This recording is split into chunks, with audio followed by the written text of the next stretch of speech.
Ashama harka fuudhee kabajamtootaa fi jaallatamtoota hordoftoota chaanal Amintu. Nageenya rabbii guddaa bakkuma isin jirtan qilleensarraan faca'eetiin guutuu addunyaa irratti bakkuma isin jirtanitti isan bara haa ga'u jedha. Egaa warroonni chaanala kanaaf haaraa taatan subscribe gochuudhaan maatii nu ta'a jedha. Warroonni chaanala kootiif maatii turtan hedduu galatoomaa, baay'een isin kabajaa, baay'ee isin jaalladha. Egaa maarree akkuma viidiyoo kanarra argitan viidiyoo kanarraa waa tokko lama jechuun barbaada jechuudha. Innis guutuu viidiyoo irraa sagaleedhaan isiniif inni dhageeffattan jedha warroonni hin argineef jechuudha. Viidiyoo kuni haarayaa ammoo kalee viidiyoon tokko sooshaal miidiyaa irra deemu ture, irraa dubbachuudhaaf carraa dubbachuu hin arganne ture. Maarree ilmaan Oromoo biyya Itoophiyaa jechuun ijaarama sirna waraanaatiin Afrikaa keessaa sadarkaa irratti keessaafuu waraana lukaa jechuudha. Waraana miilaanii jechuudha. Waraana miilaan kiiloomeetira hedduu deemu horachuudhaan biyya Afrikaa keessaa sadarkaa lammaffaa wayituu akkas sadarkaa sadaffaawwan akkasii qabduu turte jechuudha. Inumaayyuu waraana miilaatiin sadarkaa irratti waan argamtu jedhama. Kana jechuun immoo akka Afrikaatitti ilaala. Akka Afrikaatitti sadarkaa akkasii jirti jechuudha. Sadarkaa Afrikaatitti meeshaalee gurguddaa waraanni addunyaa kurti walloltu meeshaalee gurguddaa kanneen akka diroonii madreesh meeshaa gurguddaa jiste waan akkasii dhabdus humna waraana ijaarame hedduu qabaachuudhaanii fi akkasuma waraana miilaa karaalee konkolaataan seenuu hin dandeenye miilaan kiiloomeetira dheeraa deemu qabaachuudhaan sadarkaa Afrikaa irratti bakka sadarkaa qabdii isiniin jedheetiin jira. Garuu kana hunda fixattee lallama Itoophiyaa jechuun waraana Itoophiyaa keessatti erga banamee waggaa 3 akka biyya aangoo qabatirraa waraanni guutumatti banamee jechuudha. Hin banamee waraanni kallattimaan baname. Waraanni walumaa gala lixa Wallaggaa irratti waggaa 4 deemaa irra jechuudha. Organamichi kun aangoo qabatee waggaa 4 ka deemu jiru kana yeroo san irraa baname jechuudha. Inni faallaa isaanii isaan waan ta'aniif qofa jechuudha. Uummanni Oromoo Wallaggaa jechuun faallaa mootummaa kanaa waan ta'aniif qofa erga san irraa irratti labsamee har'a waggaa 4 deemaa jira jechuudha. Kana jechuun erga san irraa namni ima du'aara guyyaa irraa yoo xiqqaate Itoophiyaa keessatti ittuu barree jira jechuudha. Ittuu barree jira. Duraan namni tokko yoo du'e baay'ee mararfata. Baay'ee tokko mararfata. Wayii baluun du'e wayii bakka san namni akkana du'e jettee baay'ee tokko mararfata jechuudha. Amma garuu itti barree jechuudha. Gaaf kan dhiyeenyaa kiraamuutti nama 30 guyyaa tokko Oromoo Wallaggaa kiraamuu irratti namni 30 guyyaa tokko dhume guyyaa takkayyuu ajandaan godhanne jechuudha. Itti baree uummanni kun nama baay'ee nama achi dhalates ta'ee nama quuqama sabaa kanaa hedduu qabu malee bas itti baree jechuudha. Namni akkanuu kun lallaalleetuma dhiisuu eegalee jechuudha. Itti baree jira jechuudha. Erga waggaa 4 irraa naannoo sanitti waraanni labsamirraa har'a hanga guyyaa irraatitti waraanni itti jira jechuudha.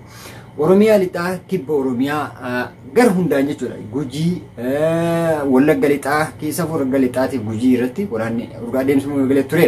Akkasuma waraanni mootummaan Itoophiyaa ijaaratee qabu inni akka Afrikaatti sodaatamu sun sadarkaa dhumee irra ga'e jechuudha. Ijoollee xixiqqoo akkanaa tana umrii isaanii 15 fedhii isaanii malee karaa irraa osoo jira shonkoora qabdu fidaniitiin waraana dabaluu jechuun waraanni mootummaan Itoophiyaa qabu gabaabbachuu miti dhumuu irra jira jechuudha. Walumaa galatti dhumuu irra jira jechuudha.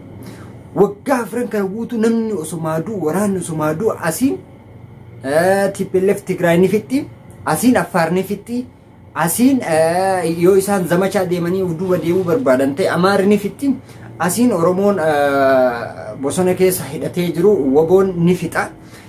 Guutumaan guututti mootummaan kun ol baheetiniin asii ol bahee gara Finfinneemaan qofti harkaan fudhatanii malee inni Inxooxxoo Madreesh maatama isaa kana keessa inni jiru Inxooxxoo inni Finfinnee kophatti irraa muree akka naannoo kophaatiif bulchuu barbaada akka isaatitti. Garuu kunillee hin milkaa'uuf jechuudha. Walumaa galatti ijoollee akkanaa tana fuudhanii deeman jechuun waraanni Itoophiyaa mootummaan Itoophiyaa qabu inkluudii dhumete jechuudha. Dhumate inumayyuu hin jiru jechuun ni danda'ama jechuudha. Gonkumattuu inumayyuu guutumattuu hin jiru waraanni jechuun ni danda'ama. Ijoollee xixiqqoon tun warri jalqaba gaafa diroonii Dubaay Madreesh irraa argatanii asiin waraanni Eertiraa itti dabalameen asii zamacha jedhanii asitti qajeelchan waraanni sunii fi dirooniin achirraa ergifatan sunii fi yeroo waraanni sun humna akkasitti qabu sun Tigraayin cabsuu dadhabee amma ijoollee daa'imman tanaan cabsuu deemani. Kuni waa yaadamu miti. Mootummaa Itoophiyaa yeroo dhiyootti ni kufa jechuudha. Gonkuma ni kufa isaayyuu kufa fokkattuu kufa jechuudha. Kufa fokkattuu akkanatti illee kufaa hin jiru. lubbuu namoota hedduu balleessee nama fedheetiin jaalatee gadhiisu illee miti kun namichi qawweetti amana sirna moototaatitti amana jechuudha. Kanaaf sirni isaa mootiin Itoophiyaa yeroo gabaabaa keessatti ni canfaaqama jechuudha. Bakka sanii baduun isaa hafan qabu jechuudha. Hafan qabu jechuudha. Ijoollee akkanaa sana abdatee tanatummaa inni sadarkaa aangoo isaa dheereffannaa qofa garana kijibee gaafa duraa zamacha jedhee kaasee uummata akka jiru zamacha hundi isaa zamacha. Inni akka Dr. Ali Birraa fa'a zamacha jedhanii isaanis dubbatanii ergasii zamacha የሚባል ነገር ለኢትዮጵያ አይጠቅማትም መድረሽ አማሪፍ ባይም ቢው ኢትዮጵያ እንፈየዱ jedhanillee ኢትዮጵያን ለማዳን ዘምታለው ኢትዮጵያን ለማዳን ዘምታለው ኢትዮጵያን ለማዳን ዘምታለው ኢትዮጵያን ለማዳን ዘምታለው ዝመት የሚባል ነገር ለኢትዮጵያ አይጠቅማት jalqaba zamacha jedhe bakka hundarraa Dr. Ali Birraa namoota gurguddaa kaasee akka uummanni faana deemee lola kana gaggeessuuf namoota bebbeekamoo kana feema soorra ta'an fidee miidiyaa irra dubbachiisa. Amma dhiyeenya deeme miidiyaa irratti naannoo Arsii kana adeemu Itoophiyaadhaaf hin barbaachisu zamachaanii jedhee dubbata.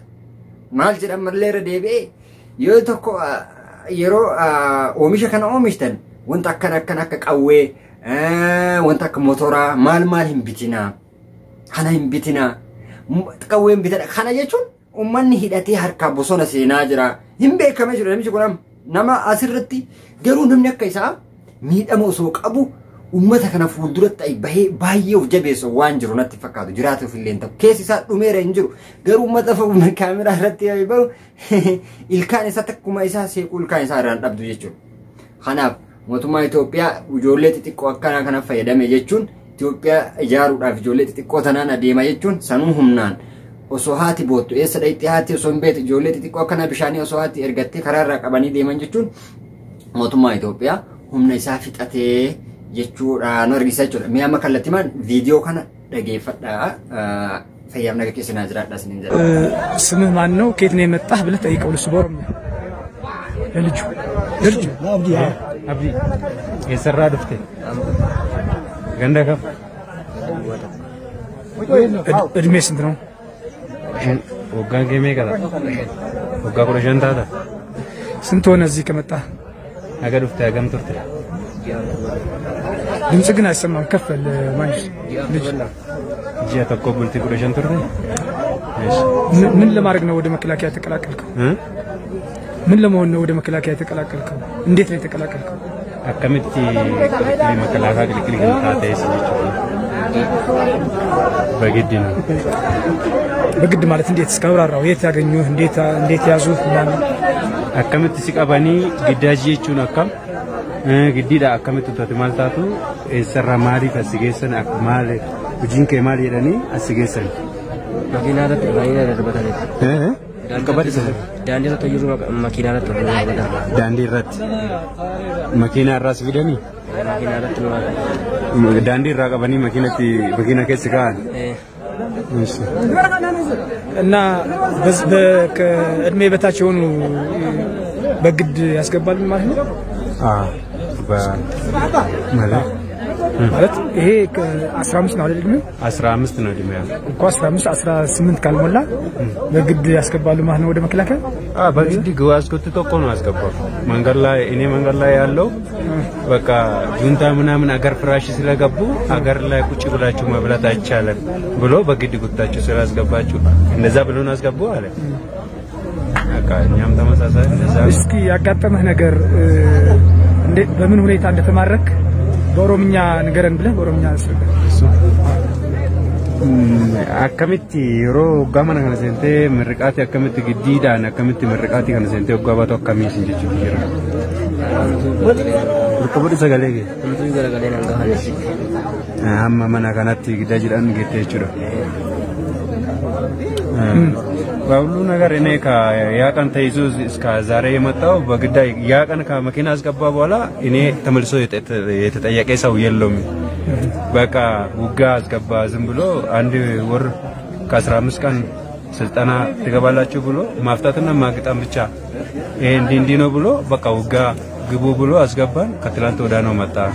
ምንም በቃ በግዳጅ ነው እስካሁን መጣ እንጂ ወዲቻ አይደለም ይላል።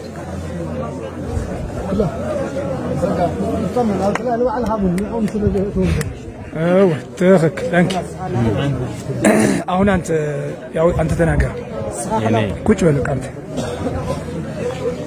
ቦታ ሜት ያለ ስምህ ማን ነው? እኔ ሁሴን